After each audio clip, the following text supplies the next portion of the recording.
Hello, everyone. Thanks for giving me the opportunity to talk about a very exciting topic that's near and dear to my heart, which is blockchain and Korea's place in it.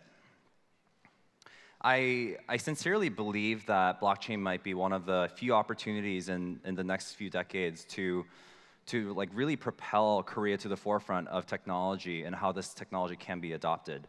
And let me tell you a little bit about that, but let's first talk about some context. So I was really upset when Simon brought up these examples yesterday. I thought I was going to be the first to talk about it. So on the left side, there's Cyworld, which was founded in 1999. And on the right side, there's 바람의 나라, which is the first large-scale MMORPG in the world. And the reason why I bring this up is I was having a conversation in San Francisco, and I grew up in Korea, elementary school, middle school, and I was very surprised to see a Silicon Valley investor tell me, I often look to Korea to see how cutting-edge technology is first adopted. And that was just really weird to me, being in SF and seeing these investors think about Cyworld, because Cyworld actually started in 1999 and had 1 million users before Facebook ever existed. And in 2006, when Facebook had 12 million users, Cyworld had 17 million. That's crazy. And 바람의 나라 on the right. This was a distributed systems technology breakthrough because it was able to have a record of over 12,000 users on at the same time in a very early day. So it's very similar to the scalability challenges that we're talking about right now. But that early adoption didn't really translate to a global leadership position. And not only that, but it couldn't even really protect the moat at home. So in 2011, when I was studying abroad here, people didn't really use Facebook. It was kind of weird. It's like, are you like an expat? Like, why are you using a foreign service? But now, if you look, people use Facebook, people use Instagram, and Cyworld couldn't even protect the moat at home. Similar with iPhone taking over market share in Korea, and on the gaming side, the global crown just kind of went to Diablo and World of Warcraft and these foreign games.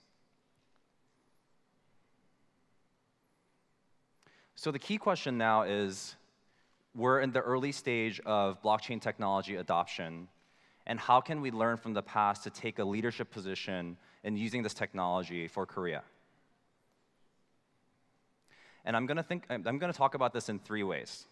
So one, we need to be able to talk about blockchain without jargon, really understand it. And I know that I'm at a blockchain conference, but I'm still going to go through what a blockchain is and what cryptocurrencies are, because unless we can describe this to people that are not in the industry and talk about why this is necessary, we won't be able to actually make an effort to be adopted. Number 2, once we talk about what blockchain is, we're going to talk about the current state and what needs to improve.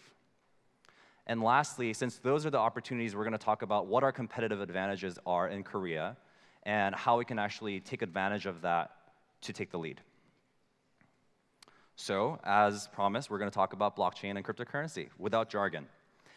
So this is a little bit of a different definition than what you hear usually. You hear like blocks and like cryptographic signatures, but very simply, I think about blockchain in this way, if I were to describe it to my mom or something. Blockchain is a data structure.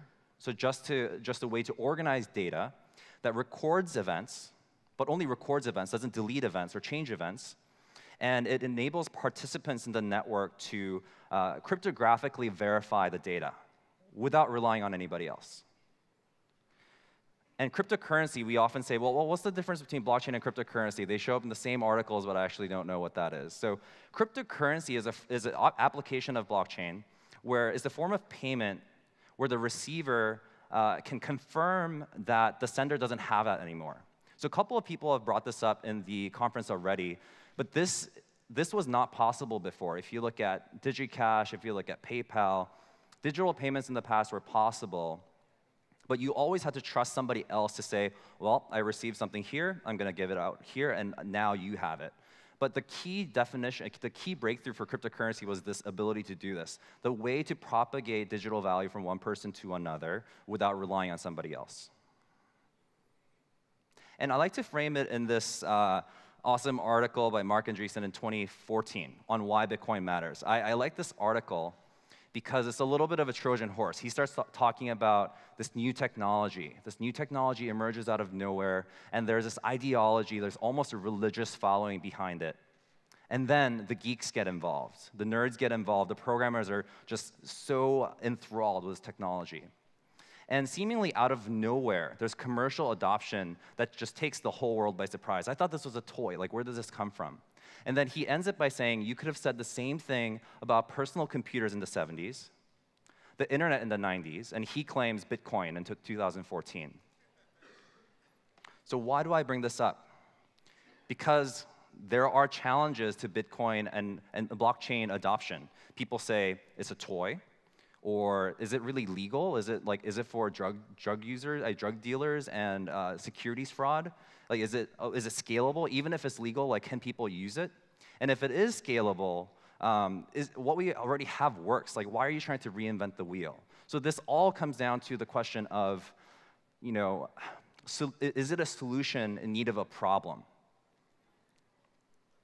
So let's talk about the flip side. Those are the challenges. So what are the things that it already enabled? So one is a censorship-resistant store of value. So we've all read the articles about Bitcoin. It's the ability for you to store value without being susceptible to some monetary policy that inflates you out. Secondly, it's a speculative tool as well. Like, it would be wrong to not acknowledge the fact that a lot of 2017 and the mania has been fueled by speculation, the ability to make more money off of something. And lastly, the flip side of that is a capital formation tool. Being in San Francisco, it was weird for me to see in 2017 more capital formation from ICOs than venture capital. No one would have seen that 2 years ago. And the fact that that happened, there's also, of course, a lot of bad sides to this. Some companies shouldn't be getting this money, and it would be better to protect the consumers. But I think the key insight here is that you don't have to rely on one industry to get capital formation for your business ideas. So what we've talked about are the cases of when a feature met a need. But before, because all the needs are not really found right now, we can take a step back and say, what are the features that are available to us today? So first, we have a shared programmable ledger. So this is really important because the key innovation, again, is that blockchain is a database. It's not magic. It's just a place to store data. But the magic is how it changes the way that people interact based on that data. So instead of people interacting and one person saying, well, this is what happened, now everyone can go and say, well, there's an open ledger. We can all see what happened, and therefore, I don't have to trust you any more than I have to. And on top of being shared as programmable. So when we think of assets right now, we think of like a physical object. Well, I can see that asset. That's a home, or that's a car, or that's a virtual asset that I own. But in reality, there's this ability for programmable ledger, because if you have a ledger that says, well, this is an object, and it's referred to by that address, and then that address sends it to another address, what you can have is a ledger can represent all the states of the assets or currency or what have you just by having this open database. The reason why that's important is because if you have an open database that shows and represents all the assets in an ecosystem, then you can program it. So today, if you miss an interest payment on your mortgage, somebody has to go through the paperwork and change what happened to it. But what if in the future that can be just all done by machines? That means that a lot more efficiencies are going to happen in a lot of things that we handle with assets. So secondarily, we also have the frictionless transfer of digitally native assets and access to global liquidity. I spent a lot of time thinking about, okay, there's a lot of hype in this space. What's actually happening? Did we change anything on the user side? And in fact, we did. If you look at, I spent a lot of time in Korea in the past year and a lot of cities around the world where blockchain adoption is happening. And you're right, there is a lot of mania and speculative mania going on. But I think the reason why people look to Korea for social media, for gaming, all these early stage cutting edge technologies, is because they want to come here and experience what it's going to be like. What is it going to be like when social media is working? What is it going to be like when gaming is open, like MMORPGs? So if you look at cryptocurrencies, you can actually store value, access value that you have that is stored from your phone and send that value to anywhere in the world without anyone stopping you. And that is the key innovation that we have. And the fact that you can control it and own it is very exciting, but it's also terrifying. I don't want to have the opportunity to mess up something, to blow my life savings because I have an error on my phone. So that means there's an opportunity for services to be built on top so that if I want the same experience that I have with my bank today, you can have that. But if I want the separation between who manages my assets versus invests my assets and sends my assets, well, you can do that too. And that optionality is what's key about this technology. And that's why everything seems so raw in the UX side. So again, if you remember anything from this slide, like when you talk about blockchain technology, I really encourage you to frame it in terms of the key feature being the ability to send and receive digital value, digital scarcity, without a sole intermediary. You just trust the entire network instead of one person. And that's important because that one person that you used to trust, whether that's your bank or your data provider or Google or Facebook or what have you, it's better because eventually you don't have to wait for that intermediary to look at all the data and say, well, can I actually transfer the value over from one place to another? That means you don't have to pay for that salary, their offices, all the overhead that is associated with that intermediary. So that example is the concrete example of how blockchain technology is going to be also economically viable. This is not just about decentralization and feel-good stories. This is also about economic efficiency. And lastly, you don't have to trust that that intermediary is going to do the right thing. You have transparency. And all of this would be incomplete if we didn't talk about what you're giving up as a trade-off. Because there's nothing out there where you get these amazing properties and you don't give up anything. That would just be a lie. So what you sacrifice here is technical performance and control. So what I mean by this is usually when you look at a bank, well, all this economic activity happens, and it goes to a central repository or a couple of banks that say, well, I'm going to check all the paperwork and make sure these transactions are happening correctly. Or you trust Google with all your data so they can give you the most efficient data around your location. But when you have a blockchain, that means you trust hundreds, thousands, tens of thousands of computers, and that sounds great, but that's actually technically very, very inefficient. What happens if I say, hey, where do you want to go for dinner? One person versus 100 people. The latter is going to be way slower, and that's the same thing that's happening here today. And with control, when you're controlling a database on your own, if a mess up happens, I just call my engineering team and say, well, we'll fix this, and we're going to push a fix, and it'll be done. With blockchain, you can't do that. That's why it's slower. You have a lot more risks. So that's why you have to see the trade-offs very correctly and say, what is the application that can actually absorb all these trade-offs and see the benefit of the advantages? So let's be concrete. In 10 years, if this technology works, what could you do? One broad way to think about this is, what if all the financial products and what if all the financial flexibility that a Fortune 500 company has can be accessible to a SMB or a small business or an individual? Because the logic behind it is, if you can lower the cost of underwriting an asset, if you can lower the cost of representing an asset and having transactions on top of that, related to that, then that means the fact that Apple can have like a very specific capital structure of debt and equity that fits them can be for you and your family too, and your business. So you can be walking around a neighborhood and say, well, I think this neighborhood is going to do really, really well, and I'd like to have $1,000 worth of real estate on that corner because I have that information advantage over anyone else. And secondly, in the same way that an exploding business in California with hundreds of stores can go to a bank and say, I'd like to have $1 million loan to get my second 100 set of restaurants. But what if a small business owner in Hanoi, Vietnam, could say, I want my second store, and I'd like the debt in similar terms from anyone in the market, right? So why can't they just connect with somebody in Seoul here today and get a microloan with very similar terms? And lastly, we talk a lot about debt in blockchain, but we talk about there's secured and unsecured debt, right? Unsecured debt means it's just based on your identity. Secured debt means it's based on some collateral, like your mortgage. But if you have digital representation of assets, either all virtual or digital representations of physical assets, that means it frees the world to imagine what kind of capital markets might be available on top. So to wrap up the blockchain, what is blockchain section, I just want to say blockchains won't be a panacea. It's not going to solve everything. However, it's going to be very, very innovative and change a lot of things around liquid digital assets. We talked about the decrease in cost in creating and managing these assets is going to free open, frictionless markets everywhere, and you're going to see the impact of that in the next decade.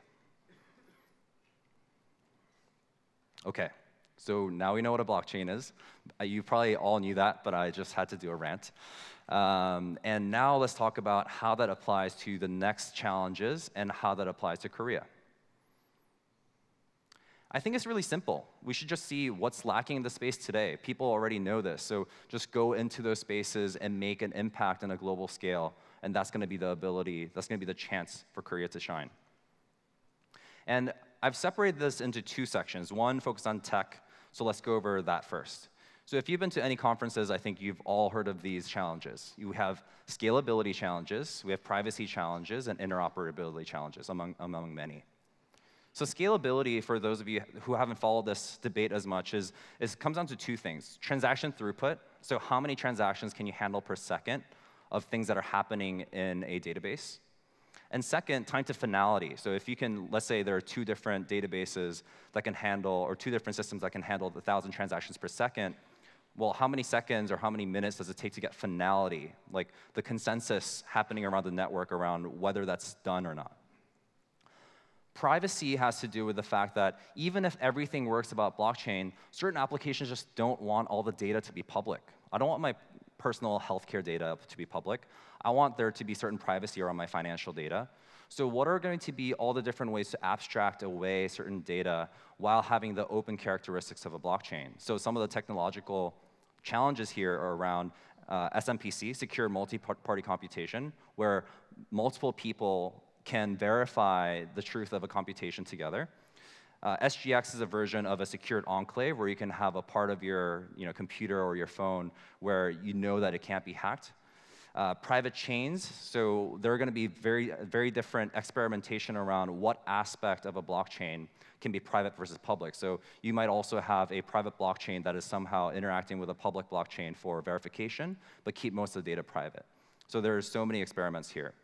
Interoperability means there's not necessarily just going to be one monolithic blockchain. So how do you actually move assets and logic across from one environment to another? And not only blockchains, but blockchains to cloud infrastructure and serverless infrastructure. And a quick shout out to WebAssembly, which is a virtual machine technology. So we start thinking about, well, if these are global computers that are interacting with each other, what if all the computers go down to the same virtual machine abstraction around WebAssembly, which has the same interface as the web? So this is more about technological interoperability for developers. I personally think the non-tech side is more interesting because that's where the ecosystem is more lacking. First of all, we need more people. We need more people building. We need more people focused on product and execution. I think we're really blessed with the global attention of financial capital, but that in and of itself is not going to change the world. We have to actually build the technology, not only blockchains, but the UX around it that actually showcases the features really well. Identity and reputation is about debt, social recovery, and KYC. So we talked about debt a little bit, so I'm going to skip that. But social recovery, Jason talked about this a little bit, but I don't want to have to manage my private key all the time. I want the ability to say, I trust these 3 people, and therefore I'm going to secure my bank account with my family and my friends. And KYC AML, this is not like a sexy topic when you go to an Ethereum conference, but I think it's really important because a lot of assets in the world are securities. When you invest in something and say, I want to profit out of that, that's likely a security. So the ability to work with existing regulation to be able to use this technology, I think is really important rather than trying to hide from it. And regulatory clarity and legal recourse. We'll talk about this a little bit more, but I think having this in Korea would be a huge advantage for the ecosystem. So let's talk about the competitive advantages we might have here. I'll talk about two in particular. One is consumer awareness. This is super simple yet very powerful. The reason why we're all here in Korea, I think, has to do with the high level of consumer awareness that we have starting last year. Surveys show that there's, on a per capita basis, there's a lot more awareness about Bitcoin and blockchain here, more so than the US, China, Japan, et cetera. And people, for a good reason, tend to ask, if there's going to be an early adopter, like a crypto-first country, where could it be? Korea's on the short list every single time. And secondly, to extend upon that, there's also regulatory support that is coming up. And this has been really tricky, because a lot of people said there was a regulatory ban on ICOs. Maybe Korea is just not blockchain friendly at all. But that actually flipped around when the Korean government said, we're going to put $200 million of investment towards this industry with a strict goal of having 10,000 jobs here in Korea related to blockchain, as well as 100 specific companies about blockchain. And to add to that, we also know that the internet and mobile penetration here is the highest in the world, and we have a highly educated, technical and language-wise population here. So in terms of what Korea can do, I'll talk about two sides. One is as an individual, and two is as industries in Korea. I think this one's worth mentioning because this can actually affect hundreds, if not thousands, of people's lives in Korea. We have a very highly skilled, high-working labor force in Korea, and this is an opportunity for that labor force to be able to meet the global demand around talent. So if you're a software engineer, if you're a designer, if you're a product person, if you're a community builder, if you're a technical writer, any job, and you're interested in blockchain, it is very easy for you to go online and find a job that likely pays more than working at Samsung or Kakao here today. That's insane. You can work from your room and make more money than your peers that have done really well in traditional means. And I think that's going to be a huge driver for more talent coming into this space and this city becoming a hub for this industry. And perhaps more relevant, like how can the industries in Korea use blockchain to take the lead? So I've come up with a couple of ideas. They're pretty rough, but I wanted to walk them through with you guys. So one is going back to gaming. So the example that we use for gaming is, imagine a world where you play your favorite game, you've collected all these items over time, but when you're done, it's not that you're just done. Maybe part of those assets can come with you to the next game. But not just for the games in the same company, but across different companies. The reality is this is really difficult to pull off because the incentives do not exist to do this. If I'm making a top game, why would I make my asset ledger open to the public? So I think this is where the advantage for Korea comes to play. You have, Korea has amazing gaming companies such as Nexon and Netmarble, and if they can take the lead in how to actually manage open asset ledgers and actually collaborate with companies like Blizzard, this could be a way for Korea to get to the forefront. Secondarily, regulatory and financial haven. So Singapore and Switzerland have been hugely benefiting from the fact that blockchain has a lot of economic activity. But if Korea can continue to have the regulatory clarity and the support of the government, to have that, continue to have that feedback cycle between the people that are developing and owning this technology and the regulators that are protecting the people on their behalf, I think that can actually get this huge feedback to get more companies coming into Korea to build this technology. And talking about conglomerates, Korea has a number of huge companies that have global industries across electronics, making cars, you name it. But oftentimes, there's a lot of market share, competition around market share domestically. But hypothetically speaking, if you can set that aside for this decade and say, we're going to work together as a set of conglomerates to take over a vertical, let's say supply chain for car manufacturing, and become a leader and have Japan or China build on top of that technology and that platform, that's a way to leverage the existing conglomerates' economic activity to bring more economic activity into Korea rather than fighting for the same market share domestically. And two quick ones that are a little bit weird. One is Korean Wave. Like, we always talk about entertainment and the fact that Korea is taking the world by storm with this. And it's true, like the TV shows, the music, it's really taking over the world's attention. And I think a huge application around collectibles are possible here if you have a way for stars and content creators to be able to connect with their fans directly through digital scarcity, whether that's just a token of appreciation or a way to actually access services through those stars. I think that's a huge opportunity. And lastly, social proof.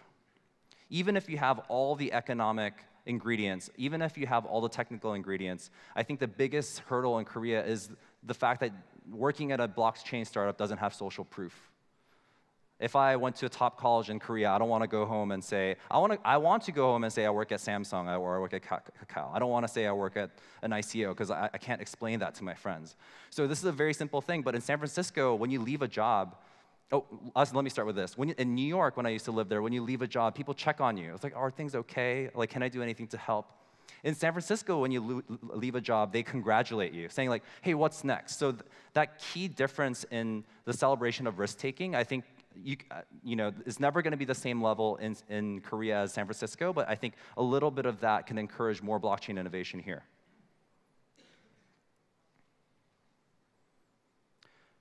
So in sum, I think we're early. In internet analogies, I think we're still in 1994. Maybe financially 1997, but a lot more has to be built for this to be useful, and that exactly is the opportunity to lead. The people that build this and bring it to the masses and make this useful are going to have a huge influence and power over this economic engine that is being built today. And a side effect of that is Korea and Seoul, it could be a global tech hub punching above its weight alongside Silicon Valley, New York, Berlin, et cetera. And I think this is a huge opportunity for Korea to get beyond just a speculative place where there was a kimchi premium and to be a real tech hub in the next coming decade. And lastly, in order to do that, we can't just go off and do anything in blockchain. We need to understand the technology, what are the limitations currently, and know what to apply it to. And some unsolicited advice here. As you can tell from my tone, I'm both a dreamer, but I'm a huge skeptic.